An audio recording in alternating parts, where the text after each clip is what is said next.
जय हिंद फ्रेंड्स। तो आज की इस वीडियो में प्री बोर्ड एग्ज़ाम 2023-24 और आप लोगों की जो बोर्ड एग्ज़ाम 2023-24 के लिए ये question paper very very important है। यही क्वेश्चन पेपर आपके प्री बोर्ड एग्ज़ाम में सभी स्कूलों में यही क्वेश्चन पेपर आपको दिखने वाला है। तो एक एक क्वेश्चन आप अच्छे से तैयार कर लीजिएगा, जिससे आपका प्री बोर्ड एग्ज़ाम अच्छे से हो सके और आप प्री बोर्ड में अच्छे मार्क्स ला सकें। साथ में बोर्ड एग्जाम की तैयारी के लिए आप लोग चैनल को सब्सक्राइब करके रख लीजिएगा, क्योंकि आपको यहाँ पर सैंपल पेपर लीक्ड पेपर मिलेगा जो आपके बोर्ड एग्जाम के लिए इंपॉर्टेंट होगा। तो उस क्वेश्चन पेपर को जरूर आप लोग देखिएगा। तो आज हम आप लोगों के लिए प्री बोर्ड का क्वेश्चन पेपर लेकर आए हैं। यही क्वेश्चन पेपर आपके प्री बोर्ड परीक्षा में आपको दिखने वाला है। तो एक एक क्वेश्चन को अच्छे से करिएगा। हम आपको पूरा क्वेश्चन का पेपर का सलूशन के साथ देंगे, इसलिए हमारे साथ वीडियो में बने रहिए।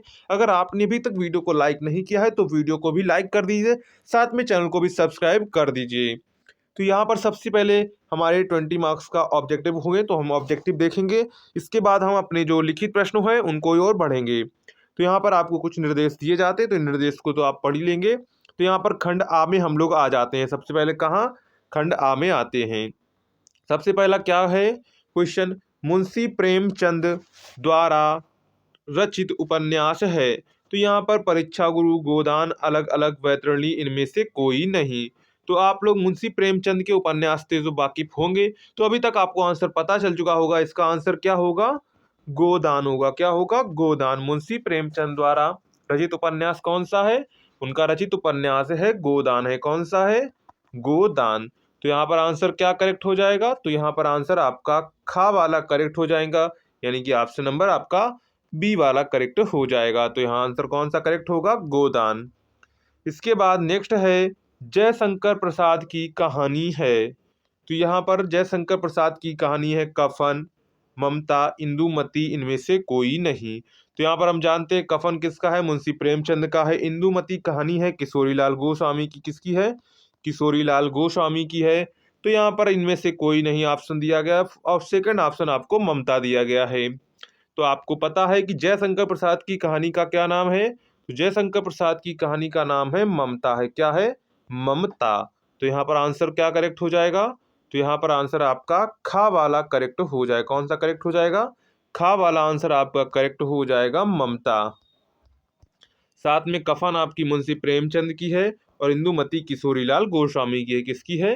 इंदुमती है किशोरीलाल गोस्वामी की है। और इंदुमती सबसे प्रथम कहानी है जो लिखी थी किसने? किशोरीलाल गोस्वामी ने लिखी। तो ये भी प्रश्न आपसे बन सकता है, इसलिए हम एक एक क्वेश्चन को साथ में करते हुए चलेंगे, जिससे आपको कोई प्रॉब्लम ना हो। इसके बाद है निम्न में से माधुरी युग की पत्रिका है। तो यहाँ पर ऑप्शन आपको दिया गया है छायावादी युग, द्विवेदी युग, प्रगतिवादी युग इनमें से कोई नहीं। तो यहाँ पर जो माधुरी है वो किस युग की पत्रिका है? तो माधुरी यहाँ पर आपकी है किसकी युग की पत्रिका है? ये द्विवेदी युग की पत्रिका है। किसकी है? द्विवेदी युग की पत्रिका है। तो यहाँ पर हम आंसर क्या करेक्ट हो जाएगा? ऑप्शन नंबर खा वाला करेक्ट हो जाएगा। क्या करेक्ट हो जाएगा? खा वाला करेक्ट हो जाएगा, द्विवेदी युग। माधुरी किस युग की पत्रिका है? माधुरी द्विवेदी युग की पत्रिका है। इसके बाद नेक्स्ट क्वेश्चन है, उपन्यास सम्राट कहा जाता है प्रेमचंद को, सेठ गोविंद दास को, हरिकृष्ण प्रेमी, मोहन राकेश को। तो उपन्यास सम्राट किसे कहा जाता है? उपन्यास सम्राट कहा जाता है मुंशी प्रेमचंद को कहा जाता है। किसको कहा जाता है? मुंशी प्रेमचंद को कहा जाता है, क्योंकि इन्होंने सबसे ज्यादा उपन्यास लिखे हैं। क्यों कहा जाता है? क्योंकि इन्होंने सबसे ज्यादा उपन्यास लिखे थे, इसलिए इन्हें उपन्यास सम्राट की उपाधि दी गई थी। किसकी उपाधि दी गई थी? उपन्यास सम्राट की उपाधि दी गई थी। तो यहाँ पर आंसर हमारा का वाला करेक्ट हो जाएगा। यहाँ पर ऑप्शन नंबर आपका ए वाला करेक्ट हो जाएगा। मुंशी प्रेमचंद को उपन्यास सम्राट कहा जाता है। इसके बाद क्वेश्चन नंबर 5 है, त्रिवेणी के लेखक हैं। तो यहाँ पर आपको ऑप्शन दिया गया है पुरुषोत्तम दास टंडन, मदन मोहन मालवीय, श्याम सुंदर दास, रामचंद्र शुक्ल। तो त्रिवेणी के लेखक कौन हैं? तो त्रिवेणी के लेखक हैं रामचंद्र शुक्ल हैं। कौन है? रामचंद्र शुक्ल त्रिवेणी के लेखक हैं। तो यहाँ आंसर क्या करेक्ट हो जाएगा? तो यहाँ आंसर आपका घा वाला करेक्ट हो जाएगा, ऑप्शन नंबर 4 करेक्ट हो जाएगा। रामचंद्र शुक्ल क्या हो जाएगा? रामचंद्र शुक्ल। त्रिवेणी के लेखक कौन है? त्रिवेणी के लेखक हैं रामचंद्र शुक्ल। इसके बाद नेक्स्ट क्वेश्चन है, सरस्वती पत्रिका के संपादक हैं। तो सरस्वती पत्रिका के संपादक हैं बालकृष्ण भट्ट, प्रताप नारायण मिश्र, राधाचरण गोस्वामी, महावीर प्रसाद द्विवेदी। तो यहाँ पर सरस्वती पत्रिका के संपादक कौन हैं, ये आप लोग अच्छे से जानते होंगे। इसका आंसर क्या होगा? इसका आंसर होगा आचार्य महावीर प्रसाद द्विवेदी। क्या है नाम इनका? आचार्य महावीर प्रसाद द्विवेदी। तो यहाँ पर आंसर क्या करेक्ट हो जाएगा? तो यहाँ पर आंसर आपका करेक्ट हो जाएगा, घा वाला करेक्ट हो जाएगा, आचार्य महावीर प्रसाद द्विवेदी। ऑप्शन नंबर 4 आपका करेक्ट हो जाएगा। इसके बाद नेक्स्ट क्वेश्चन है, हिंदी भाषा एवं साहित्य के लेखक हैं। हिंदी भाषा एवं साहित्य की रचना है एक, तो उनके लेखक कौन है आपसे पूछा गया है। श्याम सुंदर दास, रामचंद्र शुक्ल, महावीर प्रसाद द्विवेदी, बालकृष्ण भट्ट। तो हिंदी भाषा एवं साहित्य के लेखक कौन है? रामचंद्र शुक्ल हैं। कौन है?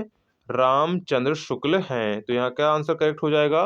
रामचंद्र शुक्ल। तो यहाँ पर आंसर खा वाला आपका करेक्ट हो जाएगा, रामचंद्र शुक्ल। इसके बाद नेक्स्ट क्वेश्चन है, निम्नलिखित कथनों में से कोई एक कथन सही है, उसे पहचान कर लिखिए। तो यहाँ पर है, आधे अधूरे नाटक के लेखक डॉक्टर राम कुमार वर्मा हैं। क्या भूलूं क्या याद करूं आत्मकथा विधा की रचना है। गोदान के लेखक राम कुमार वर्मा हैं। मित्रता निबंध के लेखक डॉक्टर श्याम सुंदर दास हैं। तो आधे अधूरे नाटक के लेखक डॉक्टर राम कुमार शर्मा है, ये भी गलत हो जाएगा।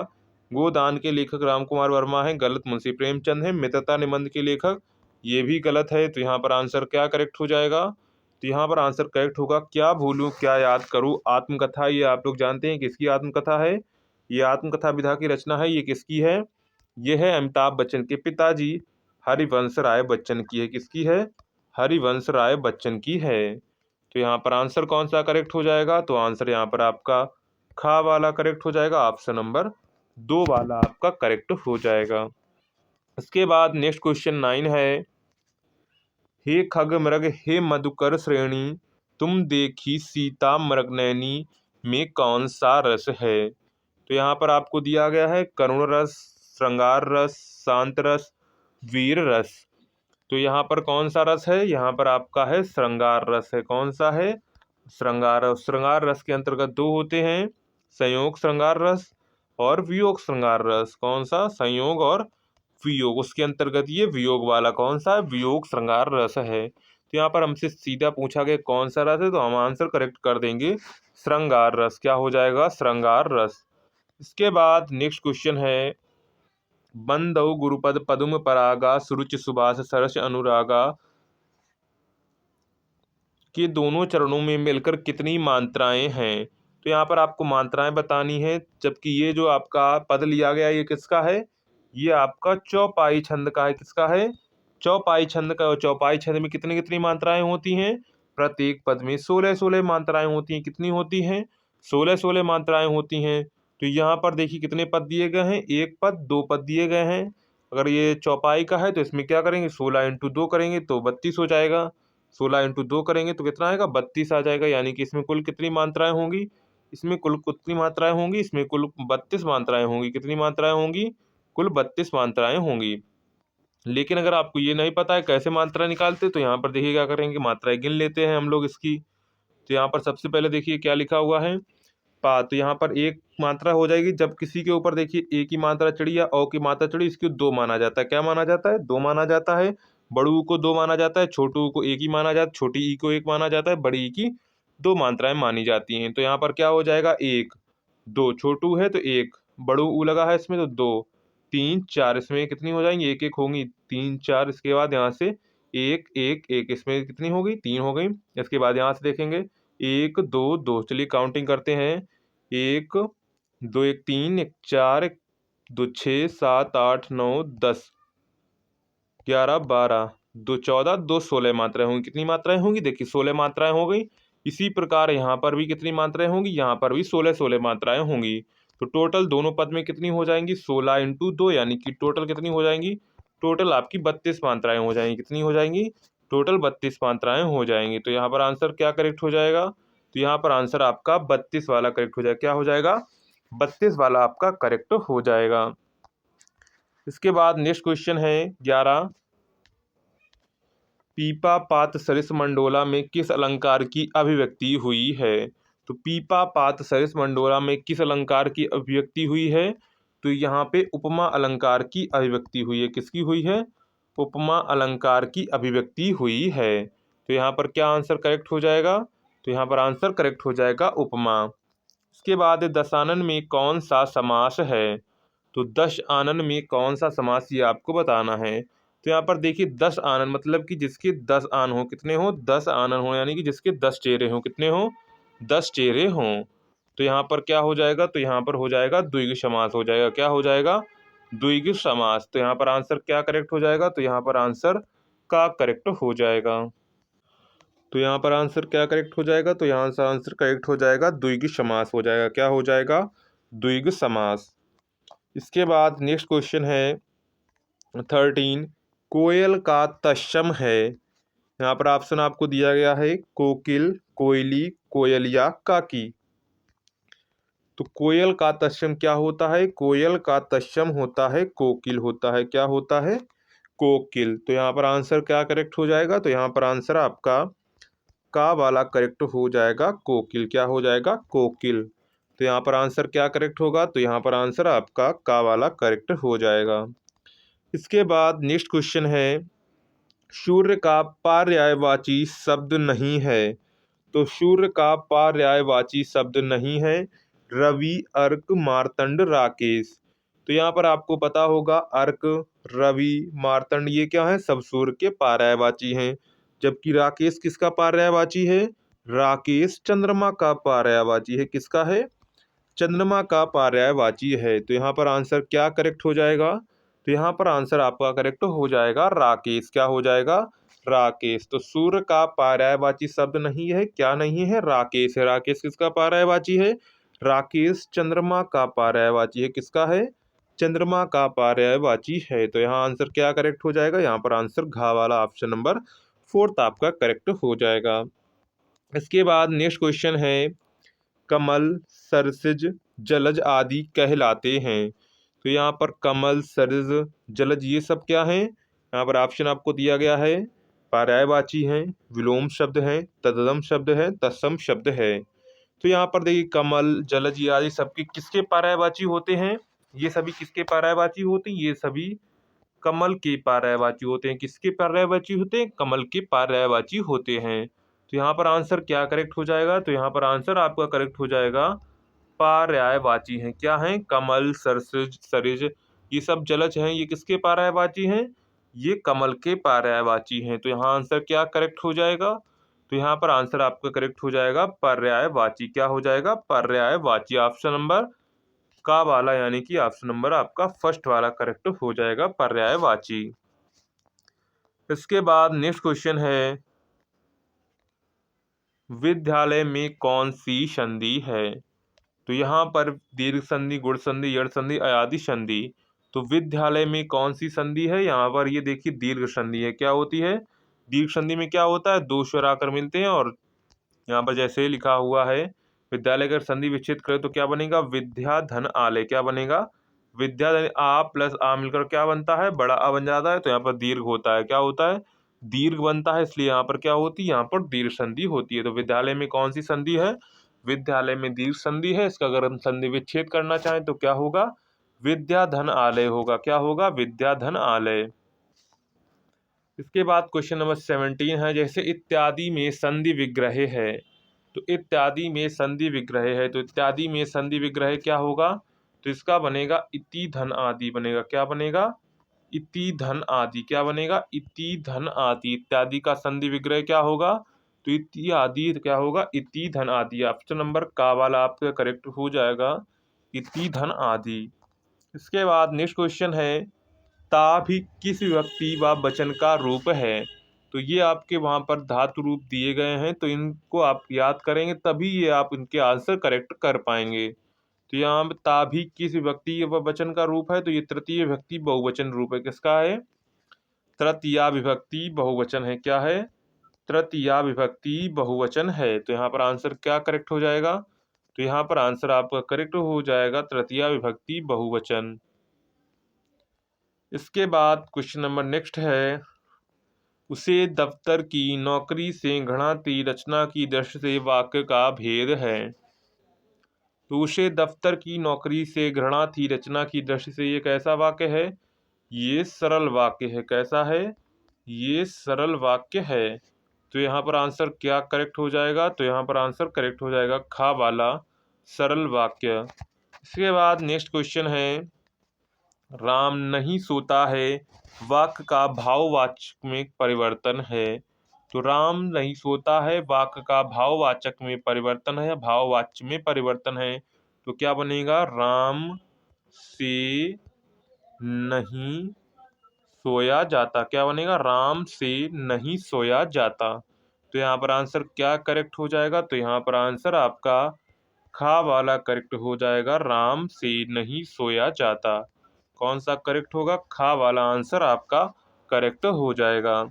इसके बाद नेक्स्ट क्वेश्चन है, यहाँ पर आपका नेक्स्ट क्वेश्चन है, खंड बा पे अब आ चुके हैं हम लोग। अब हमारे लिखित प्रश्न होंगे, यानी कि विस्तृत उत्तरीय प्रश्न होंगे। तो यहाँ पर क्या होगा? यहाँ पर आपको एक पहला क्वेश्चन है, गद्यांश का आपको दिया गया है। पहला क्वेश्चन है, वो गद्यांश पर आधारित प्रश्नों के उत्तर दीजिए। तो यहाँ पर आपको देखिए एक गद्यांश ये दिएगा अथवा में आपको दूसरा गद्यांश दिया जाएगा। तो उनमें दो गद्यांश में से आपको कोई एक गद्यांश करना होगा। 3 क्वेश्चन आपको उसमें दिए जाएंगे, तीनों क्वेश्चन आपको करने होंगे और प्रत्येक क्वेश्चन आपका 2 नंबर का होगा। इस प्रकार 6 नंबर का आपका ये गद्यांश होगा जो आपके गद्य खंड से आएगा। तो यहाँ पर आपको गद्यांश दिया गया है। क्या गद्यांश दिया है एक बार पढ़ देते हैं। जब एक बार मनुष्य अपना कीचड़ पैर में डाल देता है, यानी कि पैर कीचड़ में डाल देता है, तब फिर मैं यह नहीं देखता है कि वह कहाँ और कैसी जगह पर पैर रखता है। धीरे धीरे उन बुरी बातों में अभ्यस्त होते होते तुम्हारी घृणा कम हो जाएगी। पीछे तुम्हें उनसे चिढ़ना मालूम होगी, क्योंकि तुम यह सोचने लगोगे चिढ़ने की बात ही क्या है। तुम्हारा विवेक कुंठित हो जाएगा और तुम्हें भले बुरे की पहचान ना रह जाएगी। अंत में होते होते तुम भी बुराई के भक्त बन जाओगे। अतः हृदय को उज्ज्वल और निष्कलंक रखने का सबसे अच्छा उपाय है कि बुरी संगत की छूत से बचो। यानी देखिए मित्रता पाठ दिया गया है। यहाँ पर सबसे जो मुख्य बात क्या कही गई है कि हमें जो है बुरी संगत से बचना चाहिए। अब हम लोग क्वेश्चंस की ओर ज़्यादा बढ़ते हैं, क्वेश्चंस की ओर बढ़ते हैं। पहला क्वेश्चन है, उपरयुक्त गद्यांश का संदर्भ लिखिए। हमसे क्या कह रहा है? उपरयुक्त गद्यांश का संदर्भ लिखिए। तो इसका आंसर आप लोग कैसे डालेंगे? सबसे पहले लिखेंगे संदर्भ हेडिंग डालेंगे, वहाँ पर लिखेंगे प्रस्तुत गद्यांश हमारी पाठ्य पुस्तक के गद्य खंड के मित्रता नामक पाठ से उद्धृत है, जिसके लेखक आचार्य रामचंद्र शुक्ल हैं। यानी कि ऐसे ही आपको लिखना होगा। जो ये आपका पाठ लिया है किससे लिया गया है? ये आपके मित्रता से लिया गया और इसके लेखक कौन हैं? इसके लेखक हैं आचार्य रामचंद्र शुक्ल हैं। कौन है?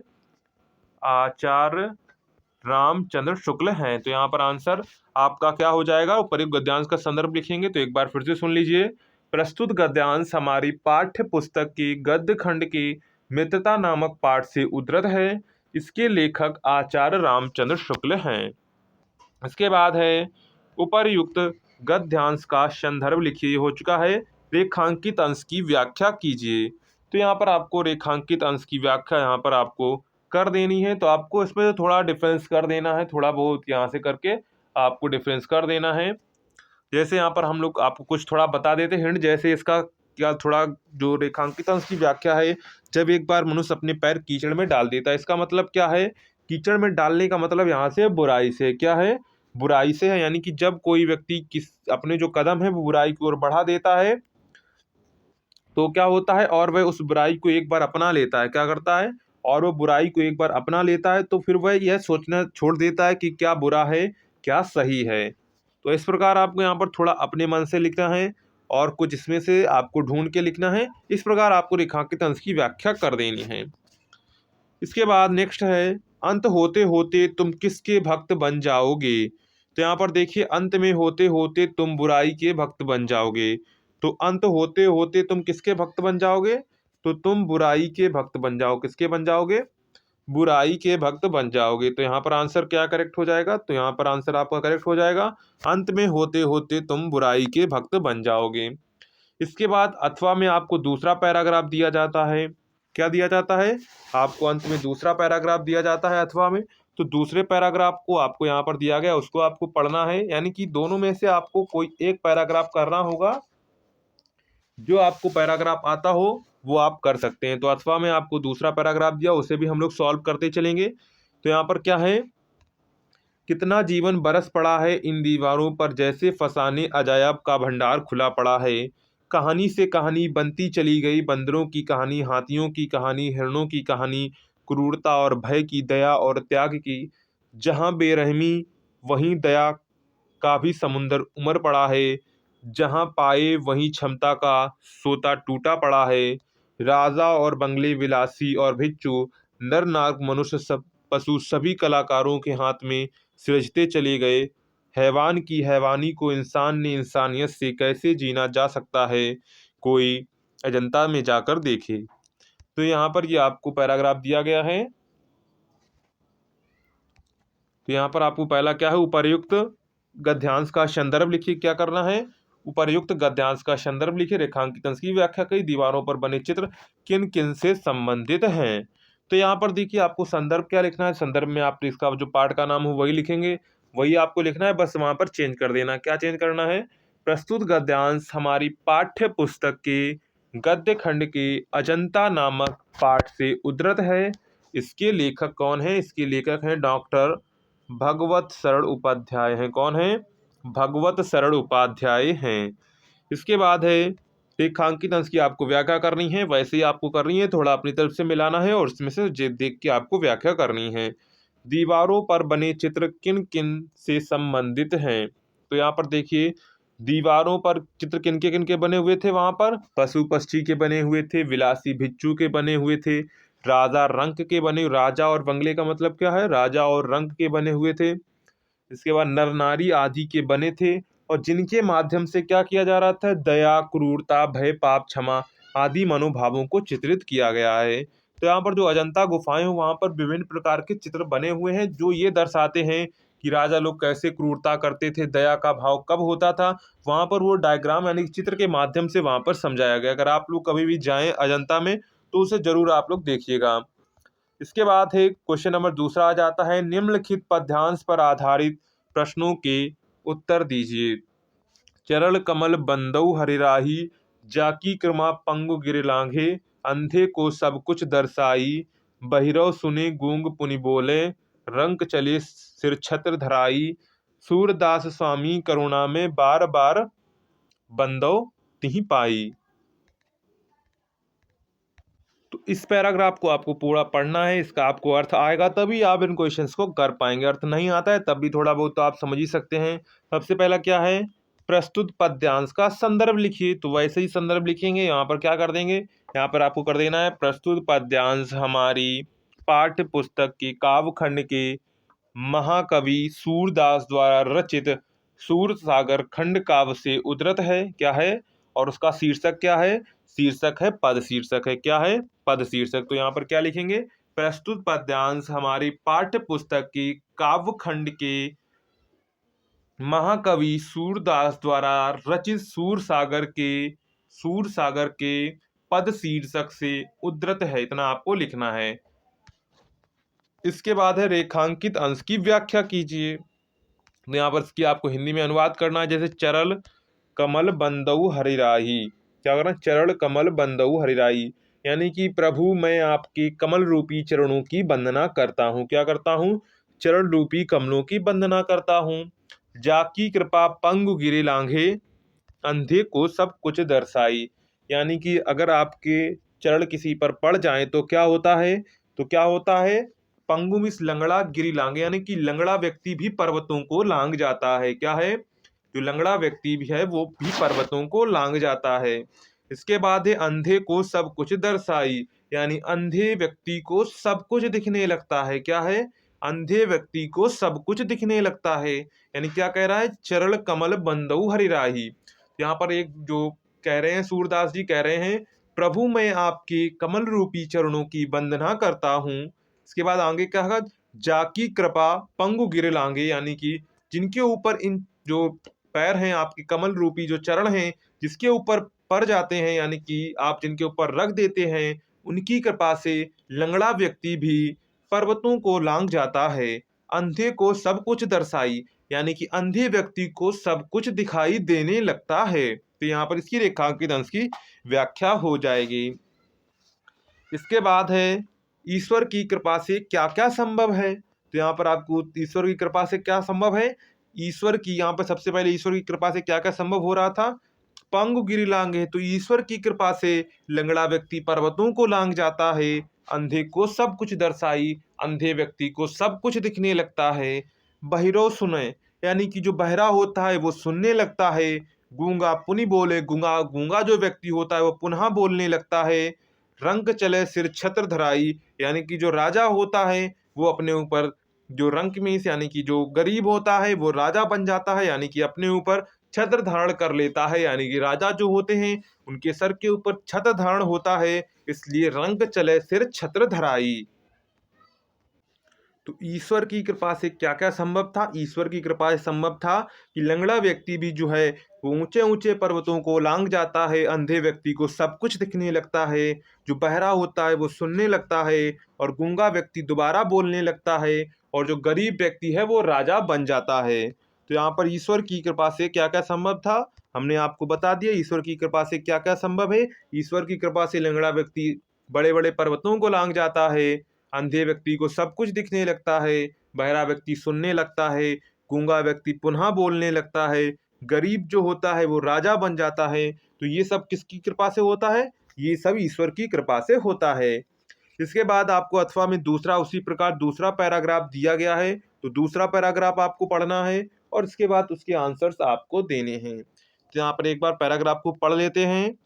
पैराग्राफ है, गिरा आलिन मुख पकंच पंकज रोकी, प्रगट ना लाज निसाव लोकी, लोचन जल रहे लोचन कोना, जैसे परम कृपन कर सोना, सकुची व्याकुलता बड़ी जानी, धनि धीरज प्रतीत उर आनी, तन मन बचन मोर पनु साचा, रघुपति पद सरोच चितुराचा, तो भगवान सकल उर्वासी, करई मोहि रघुवर के दासी, जेहि के जेहि पर सत सनेहु, सोते ही मिलई न कुछ संदेहु, प्रभु तन चितड़ प्रेम तन ठाना, कृपा निधान रब राम सब जाना, सिय बिलो की तकेहु धनु कैसे, चितब गुरूर लघु ब्यालई जैसे। तो ये आपको यहाँ पर आपके काव्यखंड से पद्यांश दिया गया है। वैसे ही आपको यहाँ पर है उपरयुक्त पद्यांश का संदर्भ लिखिए। तो यहाँ पर उपरयुक्त पद्यांश का आपको संदर्भ लिखना है, यानी कि इसमें जो आपके लेखक हैं उसका आपको यहाँ पर नाम लिखना होगा, यानी कि जो कवि हैं उनका नाम आपको यहाँ पर लिखना होगा। तो क्या लिखेंगे? प्रस्तुत पद्यांश हमारी जो प्रस्तुत पद्यांश है हमारी पाठ्य पुस्तक के काव्यखंड के तुलसीदास द्वारा रचित गोस्वामी तुलसीदास के धनुष भंग शीर्षक से लिया गया है। तो ये आपका पद्यांश हो जाएगा। इसके बाद जिस पर सत्य स्नेह होता है उसके साथ क्या होता है? उसके साथ सदैव अच्छा होता है। इसके बाद है उपर्युक्त पद्यांश में किसकी स्थिति का वर्णन किया गया है। तो उपर्युक्त पद्यांश में किसकी स्थिति का वर्णन किया गया है? तो यहाँ पर किसकी स्थिति का वर्णन किया गया है? यहाँ पर सीता जी और श्री राम के मन में सात्विक जो भाव है उसका अत्यंत सुंदर चित्रण किया गया है। क्या है? अत्यंत सुंदर चित्रण किया गया है। यहाँ पर क्या हो? सीता जी के अंतर द्वंद्व, यानी कि उनके अंतर जो द्वंद्व चल रहा है, यानी कि उनमें जो अपने खुद में जो प्रश्न है उनको यहाँ पर बताया गया है। तो उपर्युक्त पद्यांश में किसकी स्थिति का वर्णन किया गया है? तो यहाँ पर सीता जी और राम जी के मन में जो सात्विक भाव हैं उनका वर्णन यहाँ पर किया गया है। इसके बाद क्वेश्चन नंबर 3 है। क्वेश्चन नंबर 3 में आपको संस्कृत से गद्यांश दिए जाते हैं, 2 गद्यांश आपको दिए जाते हैं। उन गद्यांशों में से आपको किसी एक गद्यांश का जवाब देना, यानी कि आंसर आपको देना होता है। तो यहाँ पर क्या है, वाराणसी सुविख्याता प्राचीना नगरी इयं विमाल विमल सलिल तरंगाया गंगाया कूले स्थिता अस्या घटानाम वलयाकृति पंक्ति धवलायां चंद्रिकायां बहुराजते आगणिता पर्यटका सुदूरेभ्य नित्यम अत्र आयान्ति अस्या घटानाच शोभाम विलोके इमा बहु प्रशंसन्ति। तो ये आपको यहाँ पर क्या है, यहाँ पर आपको एक पद्यांश दिया गया है, गद्यांश आपको दिया गया है जो आपके संस्कृत खंड में होगा। आपके जो पाठ है उन्हीं में से आपको 2 गद्यांश दिए जाएंगे, उनमें से गद्यांश आपको उसका जवाब देना होगा। क्या करना है, संदर्भ सहित हिंदी में अनुवाद की। सबसे पहले आप संदर्भ हेडिंग डालेंगे। संदर्भ हेडिंग में आप लोग कैसे लिखेंगे, आप लोग नोट कर लीजिए कैसे लिखेंगे। प्रस्तुत संस्कृत गद्यांश, क्या लिखेंगे, प्रस्तुत संस्कृत गद्यांश हमारी पाठ्य पुस्तक के संस्कृत खंड में संकलित वाराणसी नामक पाठ से अवतरित है। किससे लिया गया है, ये संस्कृत खंड के वाराणसी पाठ से लिया गया। किससे लिया गया है, वाराणसी पाठ से लिया गया। उसे आप लोग हाईलाइट कर देंगे या फिर इसे ब्लैक पेन से लिखेंगे। अब आपको हिंदी अनुवाद हेडिंग डालनी है। अब हम इसकी हिंदी आपको बताते हैं। वाराणसी सुविख्याता प्राचीना नगरी इयं विमल सलिल तरंगाया गंगाया कोली स्थिता। तो यहाँ पर वाराणसी क्या है, वाराणसी सुविख्यात प्राचीन नगरी, वाराणसी अत्यधिक प्राचीन विख्यात प्राचीन नगरी है। इसके बाद क्या है, इयम मीस यह, विमल मीस जल, सलिल विमल मीस है स्वच्छ, क्या होता है, विमल मीस स्वच्छ होता है, सलिल मीस होता है जल, तरंगाया यानी कि तरंगों वाली, गंगाया यानी गंगा के, कूले स्थित यानी कि किनारे स्थित है। यह स्वच्छ जल की तरंगों वाली गंगा के किनारे स्थित है। इसके बाद क्या है, अस्या यानी इसके, घटा नाम वलयाकृति पंक्ति धवलायाम चंद्रिकायाम बहुराजते आगणिता पर्यटका। तो यहाँ पर क्या होगा जाके, यह क्या है, इसके घाटों की घुमावदार, वलयाकृति का मतलब क्या है, घुमावदार, घुमावदार पंक्ति श्वेत धवलाया यानी कि श्वेत चांदनी। यहाँ पर देखिए पंक्ति धवलाया का मतलब क्या है, श्वेत है। चंद्रिकाया का मतलब क्या है, चांदनी, क्या है, चांदनी। बहुराजते आगणिता पर्यटक सुदूरवे, क्या है यहाँ पर, बहुराजते आगणिता पर्यटक यानी कि बहुत दूर दूर से देशों से असंख्य पर्यटक लोग यहाँ पर आते, सुदूरवे यानी कि दूर दूर से आते हैं। और यहाँ पर इसके जो घाट हैं वो कैसे हैं, घुमावदार आकृति पंक्ति श्वेत चांदनी में बहुत सुंदर लगती है, यानी इसके घाटों की जो घुमावदार आकृति है वो श्वेत चांदनी में बहुत सुंदर लगती है। बहुराजते आगणिता पर्यटका सुदूरोभ्य यानी कि यहाँ पर क्या है, दूर दूर के देशों से असंख्य, आगणिता का मतलब क्या है, असंख्य पर्यटका यहाँ नित्य प्रति आते हैं, क्या है, नित्यम अत्र आयन्ति यानी कि नित्य आते हैं।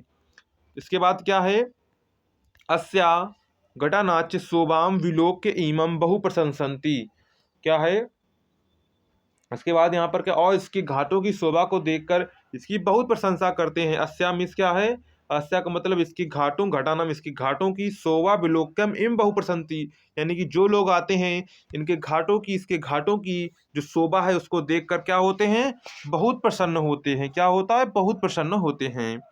इसके बाद अथवा है। अथवा में आपको दूसरा पैराग्राफ दिया जाएगा। क्या करना है, दूसरा आपको पैराग्राफ दिया जाएगा। तो यहाँ पर दूसरा आपको दिया गया है संस्कृत का गद्यांश, तो उसे हम लोग पढ़ेंगे। इसके बाद इसका भी जो हिंदी अनुवाद है उसे देखेंगे। अलछेन्द्रस्य सैन्य शिविरम अलछेन्द्रा अंबिकश्च आसीनो वर्तते वंदिनम पुरुराजम अग्रे कृत्वा एकता प्रवशति यवन सेनापति। तो यहाँ पर इसका अर्थ क्या है, यहाँ पर स्थान, यहाँ पर देखिए स्थानम का मतलब क्या है, स्थान, अलछेन्द्र से सैन्य शिविरम, यहाँ पर सिकंदर, अलछेन्द्र का मतलब क्या है, सिकंदर, यहाँ पर है, इनका नाम है सिकंदर का सैनिक शिविर, क्या है, सिकंदर का सैनिक शिविर, अलछेन्द्र यानी सिकंदर, अंभिकश्च आसीनो वर्तते, अंभिक बैठे हैं, क्या है, यानी कि सिकंदर और जो अलछेन्द्र, क्या नाम है, अलछेन्द्र का मतलब सिकंदर, और अंभी जो अंभिक हैं यहाँ पर बैठे हुए हैं। वंदिनम पुरुराज अग्रे कृत्वा एकता प्रवशति यवन सेनापति, तो यहाँ पर क्या है, बंदी जो पुरुराज है, क्या है, बंदी जो पुरुराज को आगे करके, क्या है, अग्र कृत्व आगे करके, इसके बाद एकता यानी कि एक ओर से यवन यवन सेनापति प्रवेश करता है, प्रवेशित यानी कि यवन सेनापति प्रवेश करता है। सेनापति, सेनापति क्या कह रहा है यहाँ पर, सेनापति कह रहा हो विजतम सम्राट, सम्राट की जय हो। पुरुराज, अब क्या है, पुरुराज कहते हैं एस भारत वीरो अपि यवन राजम अभिवादयते, यह भारत वीर भी यवन राज का अभिवादन करता है। क्या है, अब पुरुराज क्या कहता है, यवन राज से कहते हैं, पुरुराज जो है यवन राज से कहते हैं कि यह भारत वीर भी यवन राज का अभिवादन करता है। इसके बाद सिकंदर, अलछेंद्र, अच्छेंद्र आप इसका अलछेंद्र यानी सिकंदर कह रहे हैं। सात क्षेपम अहो बंधन गते गता अपि आत्मानम वीर इति मन से पुरुराज। अब सिकंदर क्या कर रहे हैं, आप पेच सहित क्या करें, अरे क्या कर रहे हैं, अरे पुरुराज बंधन में पड़े हुए भी अपने को वीर मानते हो। मतलब क्या कह रहे हैं अलछेंद्र यानी कि सिकंदर क्या कह रहे हैं, तुम यानी कि बंधन में पड़े हुए भी खुद को क्या मानते हो, वीर मानते हो। इसके बाद आगे आगे क्या कह रहे हैं, पुरुराज, अब पुरुराज कहते हैं यवन राज सिंहस्तु सिंह एव वने वा भवेतु पजरे वा। तो यहाँ पर क्या कह रहे हैं, अब पुरुराज कहते हैं हे यवन राज, सिंह तो सिंह ही है, क्या कहते हैं, हे यवन राज सिंह तो सिंह ही है, वन में हो या पिंजरे में, क्या हो, वन में हो या फिर पिंजरे में हो। उसके बाद अलछेंद्र यानी सिकंदर क्या कहते हैं, क्या कहते हैं, किंतु पंजरस्था सिंह ना किमपि पराक्रमते। तो यहाँ पर क्या कहते हैं, सिकंदर क्या कहते हैं, किंतु पिंजरे में पड़ा हुआ सिंह कुछ भी पराक्रम नहीं करता, क्या है, कुछ भी पराक्रम नहीं करता है। इसके बाद नेक्स्ट क्वेश्चन नंबर 4 है, निम्नलिखित संस्कृत पद्यांश में से किसी एक का संदर्भ सहित हिंदी में अनुवाद कीजिए। तो यहाँ पर आपको दो संस्कृत खंड से आपके दो श्लोक दिए जाएंगे, उन श्लोक को आपको हिंदी में अनुवाद करना होगा। क्या करना होगा, आपका उनको हिंदी में अनुवाद करना होगा। तो यहाँ पर पहला श्लोक हम पढ़ते हैं, इसके बाद इसका संदर्भ देखेंगे और हिंदी अनुवाद भी देखेंगे। तो नीर क्षीर विवेके हंसलासस्म त्वयं तनुषे चेत विश्व मिनिधन्नाय कुलव्रतम पालिश्चिति का। तो यहाँ पर देखिए क्या इसका अर्थ हो जाएगा। सबसे पहले इसका लिखेंगे संदर्भ, आपको लिखना है संदर्भ, आप लिख सकते हैं, क्या लिखेंगे, संदर्भ आपको लिखना है प्रस्तुत पद्यांश, यानी कि प्रस्तुत जो श्लोक है वो हमारी पाठ्य पुस्तक की संस्कृत खंड के अन्योक्ति विलासा, किसके किससे पाठ से लिया गया है, अन्योक्ति विलासा नामक पाठ से अवतरित है। क्या है, अन्योक्ति विलासा नामक पाठ से अवतरित है। इसके बाद आपको हिंदी अनुवाद हेडिंग डालनी है। तो हिंदी अनुवाद में क्या लिखेंगे, इसमें लिखेंगे नीर क्षीर विवेकम हंस लासे त्वयं तनुषे चेत।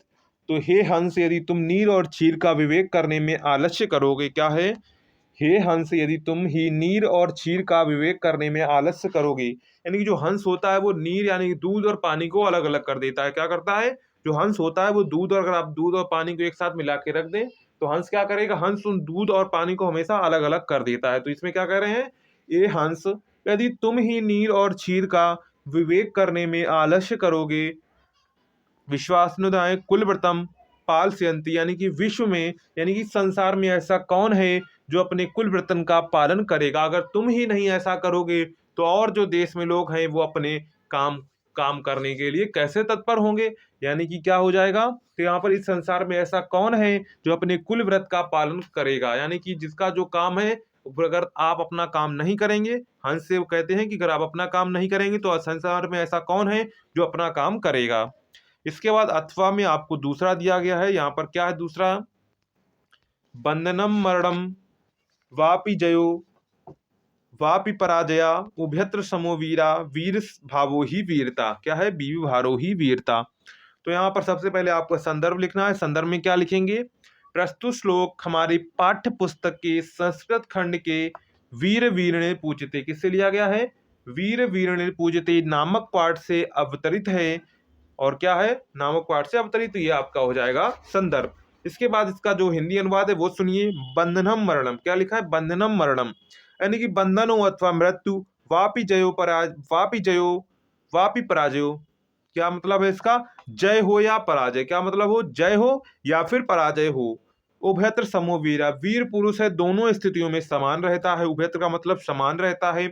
वीर भावो ही वीरता, यानी कि वीर भाव को ही वीरता कहते हैं। क्या कहते हैं? वीर भाव को ही वीरता कहते हैं। तो ये इसका हिंदी में आपका अनुवाद हो जाएगा। इसके बाद क्वेश्चन नंबर 5 आता है। तो क्वेश्चन नंबर 5 में क्या है? अपने पठित खंड काव्य के आधार पर निम्नलिखित प्रश्नों के में से किसी एक प्रश्न का उत्तर दीजिए। तो यहाँ पर खंड काव्य में आपको यहाँ पर जो आपके जिले में, सबके जिले में अलग अलग चलता है, तो वो जिस जिले में आपका हो उस जिले का आपको करना है। तो यहाँ पर मुक्ति कांड, खमकांड, खंड काव्य के आधार महात्मा गांधी का चरित्र चित्रण, अगर पूजा खंड काव्य की कथानक का सारांश लिखिए। तो इस प्रकार आपको पूरे आपके दिए गए जितके भी जिस जिले में चलता है तो उस जिले को आपको करना होगा। तो यहाँ पर इसके बाद आगे बढ़ते हैं हम लोग। इसके बाद क्वेश्चन नंबर 6 है। क्वेश्चन नंबर 6 में क्या कह रहा है? निम्नलिखित लेखकों में से किसी एक का जीवन परिचय देते हुए उनकी किन्हीं दो रचनाओं का नाम लिखिए। तो यहाँ पर जीवन परिचय आपको लिखना होगा। आचार्य रामचंद्र सुखपर लिख सकते हैं, जयशंकर प्रसाद, डॉक्टर राजेंद्र प्रसाद। तो तीनों में से क्या करना है? तीनों में से आपको किसी एक पर जीवन परिचय लिखना होगा। जिस पर आपको याद हो उस पर आप लिख सकते हैं। इसके बाद खा है। निम्नलिखित वाक्य में से किसी एक का जीवन परिचय देते हुए उनकी किन्हीं दो रचनाओं का नाम लिखिए। तुलसीदास, बिहारी, सूरदास। तो यहाँ पर आपको तीनों में से किसी एक का जीवन परिचय देना है और उनकी रचनाएं लिखनी है। इसके बाद क्वेश्चन नंबर 7 है। क्वेश्चन नंबर 7 में क्या कहा जा रहा है? अपनी पाठ्य पुस्तक से कंठस्थ हुआ कोई एक श्लोक लिखिए जो इस प्रश्न पत्र में ना आया हो। यानी कि आपको कंठस्थ एक श्लोक लिखना है जो इस प्रश्न पत्र में ना आया हो, यानी कि जो पेपर में आया है वो आपको श्लोक नहीं लिखना है। इसके बाद यहाँ पर निम्नलिखित प्रश्नों में से किन्हीं दो प्रश्नों के आपके उत्तर संस्कृत में देने हैं। वाराणसी किमर्था प्रसिद्धा, अलछेंद्रा का आसीत, नागरिक किमर्था लज्जितावत, चंद्रशेखरा का आसीत। तो यहाँ पर आपको दो आंसर देने हैं, दो के आंसर देने हैं। जो आपको इनमें से आता हो वो आप यहाँ पर कर सकते हैं। इसके बाद लास्ट क्वेश्चन बचता है जो हमारा है, निम्नलिखित विषयों पर किसी एक विषय पर आपको निबंध लिखना होगा। क्या करना होगा? निबंध आपको यहाँ पर लिखना होगा। अनुशासन का महत्व, पर्यावरण प्रदूषण, विज्ञान एक वरदान। तो यहाँ पर चारों में से आपको किसी एक पर वो अपनी जीवन शैली में निबंध लिखना है। तो यहाँ पर जो आपको आता हो वो आप निबंध लिख सकते हैं। निबंध लिखना आसान है तो ये आप खुद ही कर सकते हैं। तो ये था आपका प्री बोर्ड का क्वेश्चन पेपर। अगर आपको वीडियो पसंद आया हो तो वीडियो को लाइक करिएगा, दोस्तों में शेयर करिएगा, जिससे इस वीडियो का फायदा वो भी उठा सकें और अपना पेपर आपकी तैयारी अच्छे से करते रहिए। और मैं आपके लिए जो पेपर से पहले सैंपल पेपर लेकर आऊंगा जो आपके बोर्ड एग्जाम के लिए इंपॉर्टेंट होगा, तो उसके लिए आपको चैनल को सब्सक्राइब करना होगा, साथ में वीडियो को भी लाइक करना होगा। कमेंट्स भी आप कमेंट्स करके जरूर बताइएगा कि आपको ये वीडियो कैसा लगा। चलिए मिलते हैं नेक्स्ट वीडियो में, तब तक के लिए जय हिंद।